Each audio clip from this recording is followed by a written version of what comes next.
William Stanford एक scientist और astronaut Mars के लिए एक पायनियरिंग मिशन पर निकलता है। 270 दिनों की इस लंबी यात्रा में उसे कई एक्सपेरिमेंट्स करने होते हैं और अपनी सैनिटी को भी बनाए रखना पड़ता है, क्योंकि डीप स्पेस में आइसोलेशन के अनप्रेडिक्टेबल कॉन्सिक्वेंसेस हो सकते हैं। दिन ब दिन वह अपनी डेस्टिनेशन के और करीब पहुंचता है।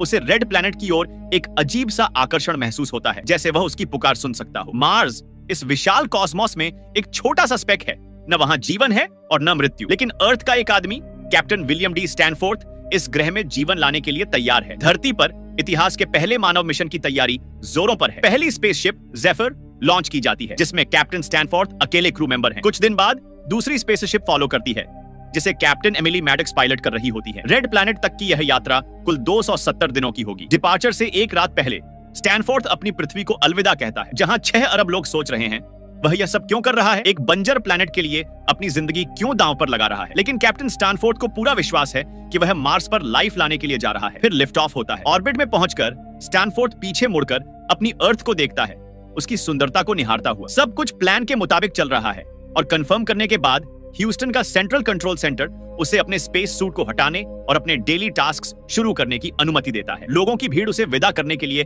इकट्ठा हुई थी। कम्युनिकेशन चैनल पर उसे शुभकामनाएं दी जाती है। इस मिशन को मैडक्स स्किनर ओवरसी कर रहे हैं, जिन्हें एस्ट्रोनॉट बस स्किनी कहकर बुलाता है। ये दोनों अच्छे दोस्त लगते हैं। स्किनी मिशन की शुरुआत रिएक्टर की चेकिंग से करने का सुझाव देता है, एक ऐसा इन्वेंशन जिसे स्टैनफोर्ड ने खुद डेवलप किया है। यह रिएक्टर सॉइल से हाइड्रोजन और ऑक्सीजन एक्सट्रैक्ट कर उन्हें पोर्टेबल वाटर में बदलता है। इसी की मदद से स्टैनफोर्ड न केवल अपने लिए बल्कि अपने प्लांट्स के लिए भी पानी बना सकेगा, फ्लाइट के दौरान और मार्स पर भी। यह एक बहुत बड़ी साइंटिफिक अचीवमेंट है। बाद में स्टैनफोर्ड अपनी पहली स्पेस मील तैयार करता है और उन पौधों की देखभाल करता है जिन्हें वह मिशन के दौरान उगाएगा। फिर वह अपने ऑनबोर्ड जर्नल में अपने विचार रिकॉर्ड करता है। उस रात उसे नींद नहीं आती। वह कई साउंडस्केप्स ट्राई करता है, बर्ड सॉन्ग्स, ओशन वेव्स, लेकिन कुछ भी काम नहीं करता।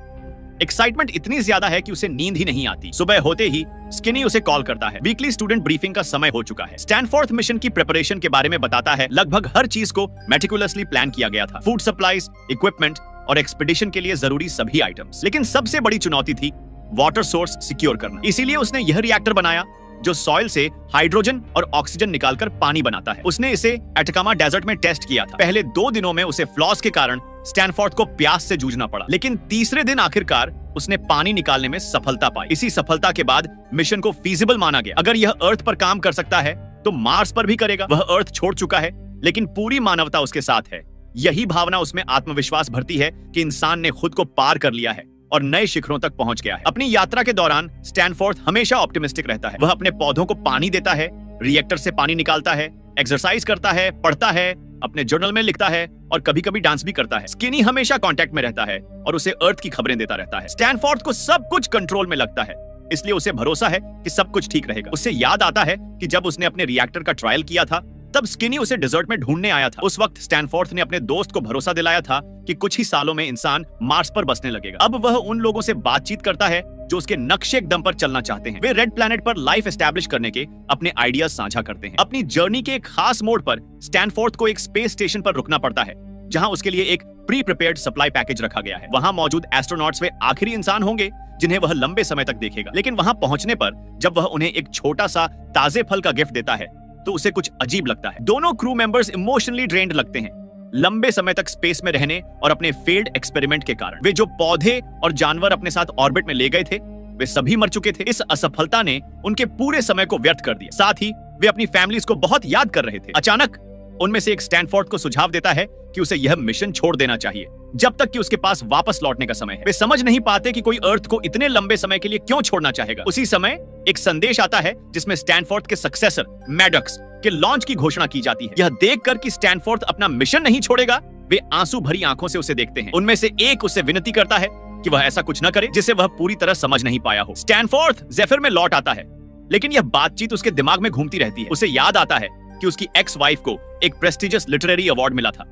उसने अपनी खुशी और एक्साइटमेंट सभी के साथ साझा की थी क्योंकि लोग उसके काम की अहमियत को पहचान रहे थे। लेकिन स्टैनफोर्ड बस दूर से देखता रहा और फिर चुपचाप वहां से चला गया। उस रात आसमान में चांद बेहद विशाल लग रहा था। वह उसे बहुत देर तक देखता रहा और अचानक खुद को पूरी तरह अकेला महसूस करने लगा। वह उस हॉल में वापस गया जहां लोग जश्न मना रहे थे, लेकिन उसे उनके साथ शामिल होने का मन नहीं हुआ। उसने सिर्फ दूर से देखा, खुद को सबसे अलग महसूस करते हुए। अब स्पेस में वह फिर से वैसा ही महसूस करता है। कुछ समय बाद रिएक्टर में एक माइनर इश्यू आ जाता है, लेकिन स्टैनफोर्ड को पूरा भरोसा है कि वह इसे संभाल सकता है। सच कहें तो वह इस अनएक्सपेक्टेड चैलेंज को लेकर थोड़ा खुश भी है। कम से कम यह उसकी मोनोटोनस रूटीन को तोड़ता है। चाहे स्पेसक्राफ्ट खौफनाक स्पीड से आगे बढ़ रही हो, स्टैनफोर्ड को कुछ महसूस नहीं होता। सब कुछ स्टैनफोर्ड को ऐसा महसूस होने लगता है जैसे वह कहीं रुका हुआ हो, बिना बदले, बिना आगे बढ़े। फिर उसे कॉन्टेमिनेशन के पहले संकेत दिखने लगते हैं। प्लांट्स के डिके से बने माइक्रोस्कोपिक पार्टिकल्स अब उसकी अपनी स्किन पर भी दिखने लगे हैं। उसे स्पेस स्टेशन वाले एस्ट्रोनॉट्स की यादें फिर से सताने लगती हैं और वह उनके पेसिमिज्म को समझने लगता है। फिर भी वह पूरी तरह विश्वास रखता है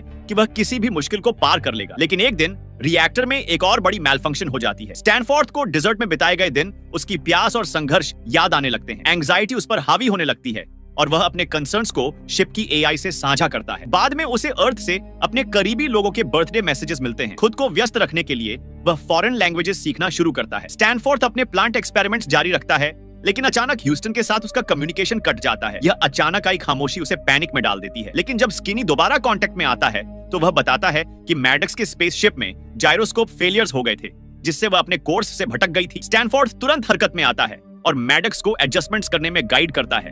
भले ही स्किनी इस पर जोर देता है कि ग्राउंड टेक्नीशियंस को इसे संभालना चाहिए। दिन गुजरते जाते हैं, हर दिन एक जैसा। फिर एक दिन स्टैनफोर्ड को लगता है कि उसने अपनी सेंस ऑफ स्मेल खो दी है। वह अलग अलग सेंट्स स्प्रे करता है और जब उसे घास की महक महसूस होती है तो उसे राहत मिलती है। उस रात वह फिर से अर्थ के एम्बिएंट साउंड्स सुनता है और अचानक महसूस करता है कि उसे घर की याद आने लगी है। अब वह पूरे शरीर से महसूस कर सकता है कि स्पेस उसके जहाज में धीरे धीरे समा रहा है। अर्थ से दिखाई न देने वाले सोलर फ्लेयर्स अब अधिक बार आने लगे हैं और उसकी सोच को प्रभावित करने लगे हैं। मिशन के 81वें दिन एक क्रिटिकल इश्यू सामने आता है। रिएक्टर में शॉर्ट सर्किट हो जाता है, जिससे ड्रिंकिंग वाटर कंटेमिनेट हो जाता है। लेकिन स्टैनफोर्ड इस घटना की जानकारी अर्थ को नहीं देता, क्योंकि वह जानता है कि ऐसा करने पर उसे तुरंत रिकॉल किया जा सकता है। उसे डेजर्ट में अपने संघर्ष की याद आती है जब उसने मिट्टी से पानी निकाला था। वह इस प्रोसेस को स्पेस में दोहराने की कोशिश करता है। एक दिन स्किनी उसे कॉल करता है।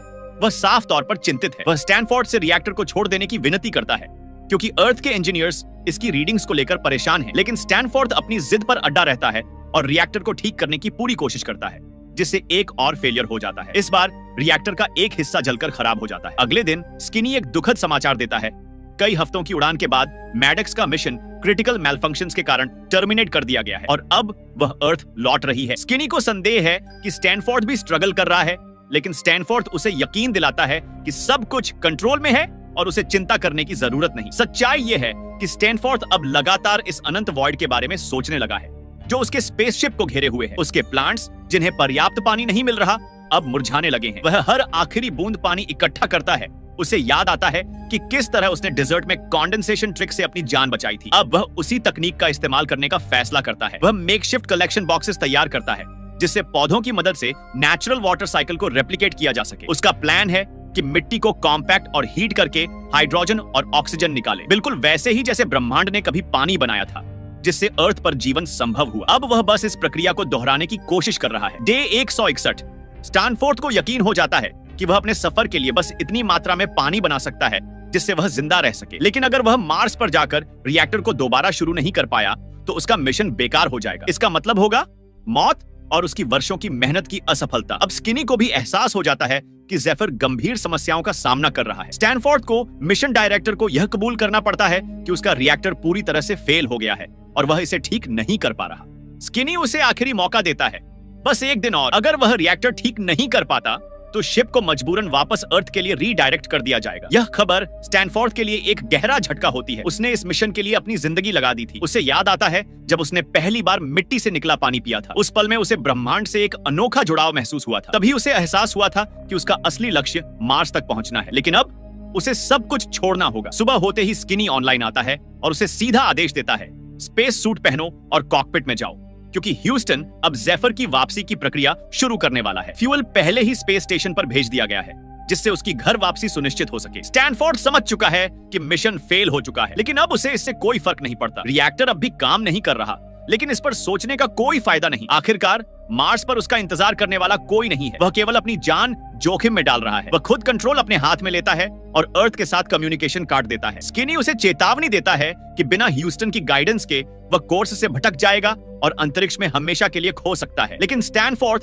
अब किसी की नहीं सुनता। इसके बाद शुरू होते हैं पूरी तरह से अकेले रहने के दिन। वह अपने विचारों को रिकॉर्ड करता है इस उम्मीद में कि शायद कभी कोई उन्हें सुनेगा। उसे यह भी नहीं पता कि जेफर सही ट्रैजेक्टरी पर है या नहीं। अगर उसने मिसकैलकुलेट कर दिया तो वह मार्स के पास से गुजरकर हमेशा के लिए अंतरिक्ष में खो जाएगा। मिशन के लिए उसकी उम्मीद अब खत्म हो चुकी है, लेकिन वह अपनी रूटीन जारी रखता है। वह बूंद बूंद पानी राशन करता है, हर पल अपनी सेंसेस को जांचता है। उसे डर है कि कहीं उसकी सुनने या सूंघने की क्षमता खत्म न हो रही हो। गहरी निराशा उसे घेरने लगती है। उसे लगता है कि उसने पूरी मानवता को निराश कर दिया है। वह पूरी तरह टूट चुका है, खाली हो चुका है। फिर एक दिन उसके दिमाग में एक खतरनाक ख्याल आता है, एयरलॉक खोलकर खुद को स्पेस में छोड़ देने का। लेकिन तभी स्किनी के फेंट ट्रांसमिशन फ्रैगमेंट्स उससे टकराते हैं। उसका दोस्त किसी भी तरह के रिस्पॉन्स की गुहार लगा रहा है। दुनिया अब भी उम्मीद कर रही है कि वह जिंदा है। और तभी स्टैनफोर्ड को फिर से डेजर्ट याद आता है। उसी वक्त उसका स्पेसशिप एक तूफान में फंस जाता है। वह देखता है कि कैसे ऑब्जेक्ट्स चारों ओर घूम रहे हैं और उसी पल उसे समझ आता है कि वह यहाँ क्यों है। कई महीनों की जर्नी के बाद जेफर आखिरकार मार्स पर पहुंचता है। स्टैनफोर्ड कॉकपिट में जाता है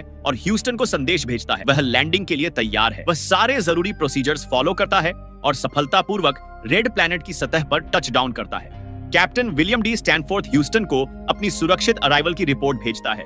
फिर वह जहाज से बाहर निकलता है और इस निर्जीव लैंडस्केप को देखता है। यहाँ न कोई जीवन है, न कोई मृत्यु। शायद वह यहाँ जिंदा रह सकता है। कहानी हमें एक अनिश्चित अंत के साथ छोड़ देती है। जीवन अप्रत्याशित है। स्पेस एक कुदरती शक्ति है और अर्थ की किसी भी प्राकृतिक शक्ति की तरह यह भी इंसानों के लिए दयालु नहीं है। किसी दूसरे ग्रह तक पहुंचने के लिए सिर्फ ताकत और हिम्मत नहीं चाहिए, बल्कि दिमाग, स्किल्स और एक ऐसा मन चाहिए जो अनजान के लिए तैयार हो। और इसी के साथ यह कहानी यहीं खत्म होती है। थैंक यू हमारे वीडियो को देखने के लिए। अगर आपको ऐसा कंटेंट पसंद है तो हमारे चैनल को सब्सक्राइब करें। फिर मिलते हैं अगले वीडियो में। तब तक के लिए पीस आउट।